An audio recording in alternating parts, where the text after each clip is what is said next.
सबसे महंगा एसेट है जिसे जरूरत के वक्त आप गिरवी रखकर लोन ले सकते हैं। यही वजह है कि भारतीय इस महंगे एसेट को खरीदना और अपने पास रखना ज्यादा पसंद करते हैं, ताकि इन गहनों को पहनने के साथ साथ जरूरत पड़ने पर इनको गिरवी रख के लोन लिया जा सके। यही वजह है कि ज्यादातर बैंक और एनबीएफसीज आपको गोल्ड के बदले लोन की फैसिलिटी देते हैं। भारतीय रिजर्व बैंक ने अन्य बैंकों के लिए गोल्ड लोन के लिए नए दिशा निर्देश जारी किए हैं।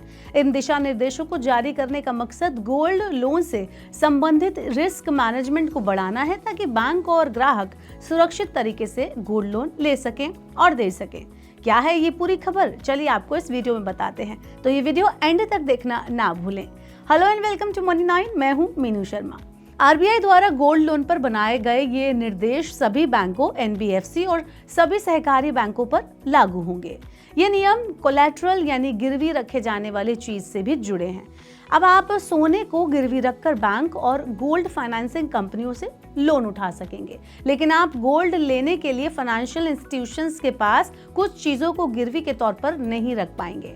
आइए आपको बताते हैं कि वो कौन सी गोल्ड एसेट हैं जिन्हें गिरवी नहीं रखा जा सकता।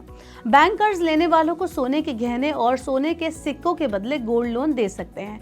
हालांकि कई गोल्ड लिंक्ड एसेट कोलैटरल के रूप में नहीं रखी जा सकती। इसमें बुलियन गोल्ड बार, सिल्वर गोल्ड ईटीएफ और गोल्ड म्यूचुअल फंड की यूनिट शामिल है।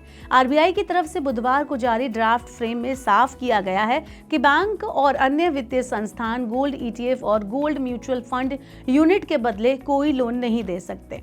आपको बता दें कि पिछले 12 महीने में गोल्ड लोन में तेजी से बढ़ोतरी हुई है, जिसे कम करने के लिए भारतीय रिजर्व बैंक ने नए ड्राफ्ट गाइडलाइंस को जारी किया है। इससे पहले रिजर्व बैंक ने पिछले साल 30 सितंबर को भी गोल्ड लोन की मौजूदा मॉडस ऑपरेंडी पर चिंता जताई थी। इनमें लोन के सोर्स, गोल्ड के वैल्यूएशन प्रोसेस और लोन टू वैल्यू यानी कि एलटीवी के अनुपात में खामियां बताई गई थी। मौजूदा टाइम में आप बैंक या किसी वित्तीय संस्था के पास 1 किलो तक के आभूषण और सिक्के गिरवी रख सकते हैं, लेकिन उनमें से केवल 50 ग्राम तक ही सिक्के हो सकते हैं। इसके अलावा सोने की शुद्धता 22 कैरेट या उससे ज्यादा होनी चाहिए। साथ ही अगर आप बुलेट रीपेमेंट यानी कि एक मुश्त भुगतान करके निजी इस्तेमाल के लिए गोल्ड ले रहे हैं, तो इसकी अधिकतम अवधि 12 महीने से ज्यादा नहीं हो सकती। वहीं सहकारी बैंकों और आरबीआई को किसी भी व्यक्ति को 5 लाख रुपए से ज्यादा का गोल्ड लोन देने की अनुमति नहीं होगी।